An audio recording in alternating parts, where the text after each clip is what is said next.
ನಮಸ್ಕಾರ ಸ್ನೇಹಿತರೆ.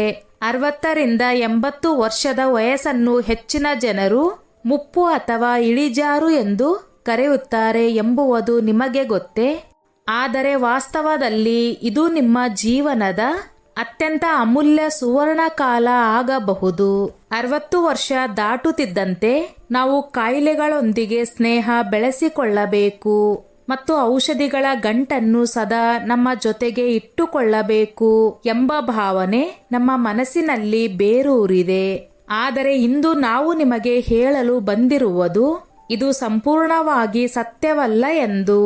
ವಾಸ್ತವವೆಂದರೆ 60ರ ನಂತರ ನಮ್ಮ ದೇಹ ಇದ್ದಕ್ಕಿದ್ದಂತೆ ದುರ್ಬಲ ಆಗುವುದಿಲ್ಲ.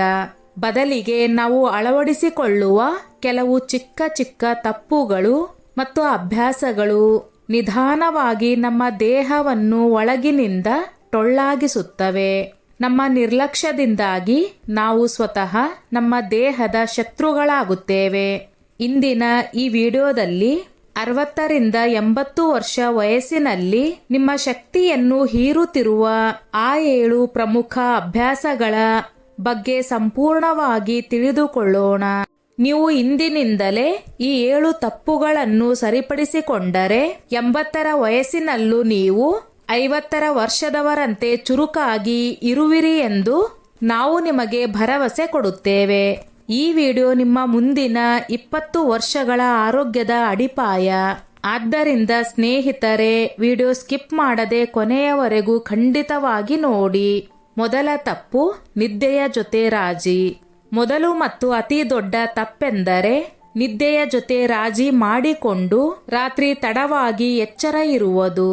60ರ ನಂತರ ನಮ್ಮ ದೇಹದ ದುರಸ್ತಿ ವ್ಯವಸ್ಥೆ ಅಂದರೆ ರಿಪೇರಿಂಗ್ ಸಿಸ್ಟಮ್ ಸ್ವಲ್ಪ ನಿಧಾನವಾಗುತ್ತದೆ. ಇದನ್ನು ಮತ್ತೆ ಚಾರ್ಜ್ ಮಾಡಲು ಆಳವಾದ ಸಮಾಧಾನಕರವಾದ ನಿದ್ದೆಯ ಅಗತ್ಯವಿದೆ. ಬಹಳಷ್ಟು ಜನರು ರಾತ್ರಿ 11 ಅಥವಾ 12 ಗಂಟೆಯವರೆಗೆ ಟಿವಿ ನೋಡುತ್ತಾರೆ ಅಥವಾ ಫೋನ್ನಲ್ಲಿ ಸಮಯ ಕಳೆದುಕೊಳ್ಳುತ್ತಾರೆ. ಈ ಅಭ್ಯಾಸ ಬಹಳ ಅಪಾಯಕಾರಿ. ಸಮಯಕ್ಕೆ ಸರಿಯಾಗಿ ಮಲಗದಿದ್ದಾಗ ದೇಹದಲ್ಲಿ ಮೆಲಟೋನಿನ್ ಹಾರ್ಮೋನ್ ಮಟ್ಟ ವೇಗವಾಗಿ ಇಳಿಯುತ್ತದೆ. ಇದರಿಂದ ರಕ್ತದೊತ್ತಡ ಅಸಮತೋಲನಗೊಳ್ಳುವುದು ಮಾತ್ರವಲ್ಲ, ಮಾನಸಿಕ ಆಯಾಸ ಮತ್ತು ಕಿರಿಕಿರಿ ಕೂಡ ಹೆಚ್ಚಾಗುತ್ತದೆ. ಪರಿಹಾರ: ರಾತ್ರಿ 9:30ರಿಂದ 10:30ರ ನಡುವೆ ಮಲಗುವ ಅಭ್ಯಾಸ ಬೆಳೆಸಿಕೊಳ್ಳಿ. ಮಲಗುವ ಅರ್ಧ ಗಂಟೆ ಮೊದಲು ಮೊಬೈಲ್ ಮತ್ತು ಟಿವಿಯನ್ನು ಸಂಪೂರ್ಣವಾಗಿ ಬಂದ್ ಮಾಡಿ. ಬದಲಿಗೆ ಒಳ್ಳೆಯ ಪುಸ್ತಕ ಓದಿ ಅಥವಾ ಹಗೂರವಾದ ಸಂಗೀತ ಕೇಳಿ. ಈ ನಿದ್ದೆ ನಿಮ್ಮ ದೇಹದ ಜೀವಕೋಶಗಳನ್ನು ದುರಸ್ತಿ ಮಾಡುವ ಕೆಲಸ ಮಾಡುತ್ತದೆ. ನೆನಪಿಡಿ, ಒಳ್ಳೆಯ ನಿದ್ದೆಯೇ 60ರ ನಂತರದ ಅತ್ಯುತ್ತಮ ಔಷಧಿಯಾಗಿದೆ. ಎರಡನೇ ತಪ್ಪು, ಬಾಯಾರಿಕೆ ಇಲ್ಲ ಎಂದು ನೀರು ಕುಡಿಯದಿರುವುದು. ಎರಡನೇ ತಪ್ಪೆಂದರೆ ಬಾಯಾರಿಕೆ ಇಲ್ಲ ಎಂದು ಹೇಳಿ ಕಡಿಮೆ ನೀರು ಕುಡಿಯುವುದು. ವಯಸ್ಸಾದಂತೆ ನಮ್ಮ ದೇಹದ ಬಾಯಾರಿಕೆಯ ಸಂಕೇತಗಳು ದುರ್ಬಲಗೊಳ್ಳುತ್ತವೆ. ಇದರ ಅರ್ಥ ದೇಹಕ್ಕೆ ನೀರಿನ ಅಗತ್ಯ ಕಡಿಮೆಯಾಗಿದೆ ಎಂದಲ್ಲ. ನೀರಿನ ಕೊರತೆ ಅಂದರೆ ಡಿಹೈಡ್ರೇಷನ್ ನಿಮ್ಮ ಮೂತ್ರಪಿಂಡ ಮತ್ತು ಕೀಲುಗಳಿಗೆ ಅತಿ ದೊಡ್ಡ ಶತ್ರು. ನೀರು ಕುಡಿಯದೆ ಇರುವುದರಿಂದ ನರಗಳಲ್ಲಿ ಬಿಗಿತ, ದೇಹದಲ್ಲಿ ಭಾರ ಮತ್ತು ಮಲಬದ್ಧತೆಯಂತಹ ಸಮಸ್ಯೆಗಳು ಉಂಟಾಗುತ್ತವೆ. ಪರಿಹಾರ: ಯಾವಾಗಲೂ ನಿಮ್ಮ ಬಳಿ ನೀರಿನ ಬಾಟಲಿ ಇಟ್ಟುಕೊಳ್ಳಿ ಮತ್ತು ಪ್ರತಿ 40ರಿಂದ 50 ನಿಮಿಷಗಳಿಗೊಮ್ಮೆ 1 ಗುಟುಕು ನೀರು ಕುಡಿಯಿರಿ. ಬಾಯಾರಿಕೆ ಇರಲಿ ಇಲ್ಲದಿರಲಿ. ಬೆಳಗ್ಗೆ ಎದ್ದ ತಕ್ಷಣ ಮೊದಲು ಬಿಸಿ ನೀರು ಕುಡಿಯುವುದು ನಿಮ್ಮ ಜೀರ್ಣಕ್ರಿಯೆಗೆ ಹೊಸ ಶಕ್ತಿ ನೀಡುತ್ತದೆ. ದಿನವಿಡೀ ಕನಿಷ್ಠ 7ರಿಂದ 8 ಲೋಟ ನೀರು ಕುಡಿಯುವ ಗುರಿ ಇಟ್ಟುಕೊಳ್ಳಿ. ಮೂರನೇ ತಪ್ಪು, ಆಹಾರವನ್ನು ಅಗಿಯದೆ ಬೇಗ ಬೇಗ ತಿನ್ನುವುದು. ಮೂರನೇ ತಪ್ಪೆಂದರೆ ಆಹಾರವನ್ನು ಅಗಿಯುವ ಬದಲು ನುಂಗಿಬಿಡುವುದು. ಹಲ್ಲುಗಳ ಸಮಸ್ಯೆ ಅಥವಾ ಆತುರದಲ್ಲಿ ನಾವು ಆಹಾರವನ್ನು ಸರಿಯಾಗಿ ಅಗಿಯದೆ ನುಂಗಿಬಿಡುತ್ತೇವೆ. ಇದು ಹೊಟ್ಟೆಯ ಮೇಲೆ ಭಾರೀ ಒತ್ತಡ ಹೇರುತ್ತದೆ. 60ರ ನಂತರ ನಮ್ಮ ಜೀರ್ಣ ರಸಗಳ ಉತ್ಪಾದನೆ ಕಡಿಮೆಯಾಗುತ್ತದೆ. ಆದ್ದರಿಂದ ಆಹಾರವನ್ನು ಅಗಿಯುವುದು ಇನ್ನಷ್ಟು ಅಗತ್ಯವಾಗುತ್ತದೆ. ಪ್ರತಿ ತುತ್ತನ್ನು ಕನಿಷ್ಠ 25ರಿಂದ 30 ಬಾರಿ ಅಗಿಯದೆ ತಿಂದರೆ ಆಹಾರದ ಪೋಷಕಾಂಶಗಳು ನಿಮ್ಮ ದೇಹಕ್ಕೆ ಎಂದಿಗೂ ಸಿಗುವುದಿಲ್ಲ. ಇದರಿಂದ ಗ್ಯಾಸ್, ಆಮ್ಲೀಯತೆ ಮತ್ತು ಅಜೀರ್ಣದಂತಹ ಸಮಸ್ಯೆಗಳು ನಿಮ್ಮನ್ನು ಬಿಡುವುದಿಲ್ಲ. ಪರಿಹಾರ: ಊಟ ಮಾಡುವಾಗ ಟಿವಿ ಅಥವಾ ಮೊಬೈಲ್ ಸಂಪೂರ್ಣವಾಗಿ ಬಂದ್ ಮಾಡಿ ಶಾಂತವಾಗಿ ಕುಳಿತು ಊಟದ ಆನಂದ ಪಡೆಯಿರಿ ಮತ್ತು ಅದನ್ನು ಜೊಲ್ಲಿನೊಂದಿಗೆ ಬೆರೆಸಿ ಒಳಗೆ ಕಳುಹಿಸಲು ಪ್ರಯತ್ನಿಸಿ.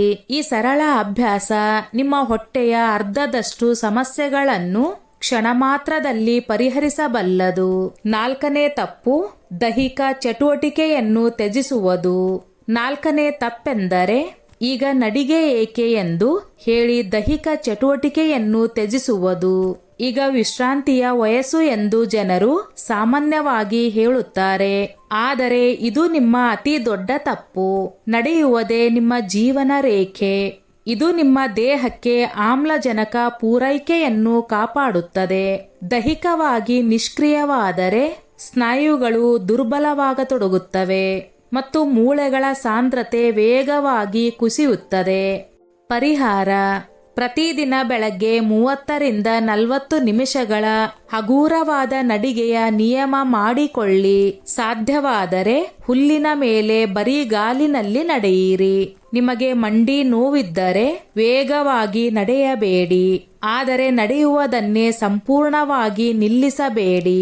ನಿಮ್ಮ ಚಟುವಟಿಕೆಯೇ ಮುಪ್ಪಿನ ವೇಗವನ್ನು ನಿಧಾನಗೊಳಿಸುವ ಅತಿ ದೊಡ್ಡ ಯಂತ್ರ. 5ನೇ ತಪ್ಪು, ಎಣ್ಣೆಯಲ್ಲಿ ಕರಿದ ಮತ್ತು ಸಿಹಿ ಆಹಾರದ ಮೋಹ. 5ನೇ ತಪ್ಪೆಂದರೆ ಎಣ್ಣೆಯಲ್ಲಿ ಕರಿದ ಮತ್ತು ಸಿಹಿ ಆಹಾರದ ಮೋಹವನ್ನು ಬಿಡದಿರುವುದು. 60ರ ನಂತರ ಯಕೃತ್ತಿನಲ್ಲಿ ಅಂದರೆ ಲಿವರ್ ಚಯಾಪಚಯ ಅಂದರೆ ಮೆಟಾಬಾಲಿಸಮ್ ಬಹಳ ನಿಧಾನವಾಗಿ ಕೆಲಸ ಮಾಡುತ್ತದೆ. ಪ್ರತಿದಿನ ಪರಾಟ, ಸಮೋಸ, ಕಚೋರಿ ಅಥವಾ ತುಂಬಾ ಸಿಹಿಯಾದ ಚಹಾ ತೆಗೆದುಕೊಳ್ಳುತ್ತಿದ್ದರೆ ನಿಮಗೆ ಗೊತ್ತಿಲ್ಲದೆಯೇ ನಿಮ್ಮ ದೇಹಕ್ಕೆ ವಿಷ ಬೆರೆಸುತ್ತಿದ್ದೀರಿ. ಇವೆಲ್ಲ ಕೊಲೆಸ್ಟ್ರಾಲ್ ಹೆಚ್ಚಿಸುತ್ತವೆ ಮತ್ತು ಹೃದಯದಲ್ಲಿ ಬ್ಲಾಕೇಜ್ ಅಪಾಯ ಸೃಷ್ಟಿಸುತ್ತವೆ. ಪರಿಹಾರ: ನಿಮ್ಮ ಆಹಾರದಲ್ಲಿ ಬೇಯಿಸಿದ ಆಹಾರ, ಸೂಪ್, ಗಂಜಿ, ತಾಜಾ ತರಕಾರಿಗಳು ಮತ್ತು ತಾಜಾ ಹಣ್ಣುಗಳನ್ನು ಸೇರಿಸಿ. ನಿಮಗೆ ಸಿಹಿ ತಿನ್ನಬೇಕೆಂದು ಬಹಳ ಮನಸ್ಸಾದರೆ ಒಂದು ಋತುಮಾನದ ಹಣ್ಣು ತಿನ್ನಿ.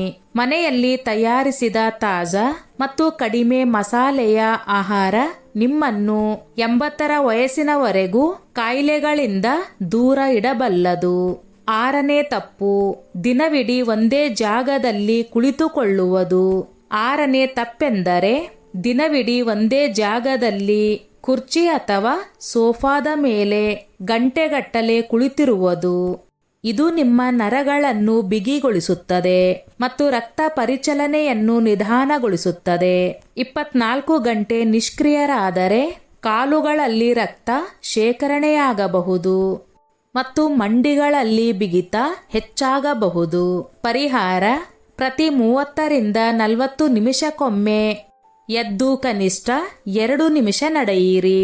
ಟಿವಿ ನೋಡುತ್ತಿರುವಾಗ ಕಾಲುಗಳನ್ನು ಆಡಿಸುತ್ತಿರಿ ಅಥವಾ ಹಗೂರವಾದ ಸ್ಟ್ರೆಚಿಂಗ್ ಮಾಡಿ. ತಾಡಾಸನದಂತಹ ಯೋಗಾಸನಗಳು ನಿಮಗೆ ಬಹಳ ಪ್ರಯೋಜನಕಾರಿ ಆಗಬಹುದು. ದೇಹವನ್ನು ಸ್ವಲ್ಪ ಚಲಿಸುವಂತೆ ಮಾಡುವುದರಿಂದ ನಿಮ್ಮ ಮೆದುಳಿಗೂ ಸಾಕಷ್ಟು ಆಮ್ಲಜನಕ ಸಿಗುತ್ತದೆ. ನೆನಪಿಡಿ ಸ್ನೇಹಿತರೆ, ಚಲಿಸುವ ದೇಹವೇ ಜೀವಂತವಾಗಿರುತ್ತದೆ. 7ನೇ ತಪ್ಪು, ಒಂಟಿತನ ಮತ್ತು ನಕಾರಾತ್ಮಕತೆಗೆ ಅವಕಾಶ ನೀಡುವುದು. ಕೊನೆಯ ಮತ್ತು 7ನೇ ತಪ್ಪೆಂದರೆ ಒಂಟಿತನ ಮತ್ತು ನಕಾರಾತ್ಮಕತೆಯನ್ನು ನಿಮ್ಮೊಳಗೆ ಜಾಗೃತಗೊಳಿಸುವುದು. ಮುಪ್ಪಿನ ಅತಿ ದೊಡ್ಡ ಕಾಯಿಲೆ ದೇಹದಲ್ಲಿ ಅಲ್ಲ, ಮನಸ್ಸಿನಲ್ಲಿ ಇರುತ್ತದೆ.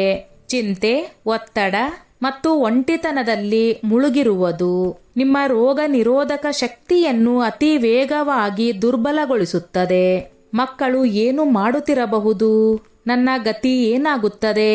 ಕಾಯಿಲೆ ಹೆಚ್ಚಾದರೆ ಏನಾಗುತ್ತದೆ? ಇಂತಹ ಎಲ್ಲ ಚಿಂತೆಗಳನ್ನು ಬಿಡಿ. ಪರಿಹಾರ: ಜನರನ್ನು ಭೇಟಿಯಾಗಿ ನಿಮ್ಮ ಮನಸ್ಸಿನ ಮಾತುಕತೆ ಹಂಚಿಕೊಳ್ಳಿ ಮತ್ತು ಸಾಮಾಜಿಕ ಚಟುವಟಿಕೆಗಳಲ್ಲಿ ಭಾಗವಹಿಸಿ.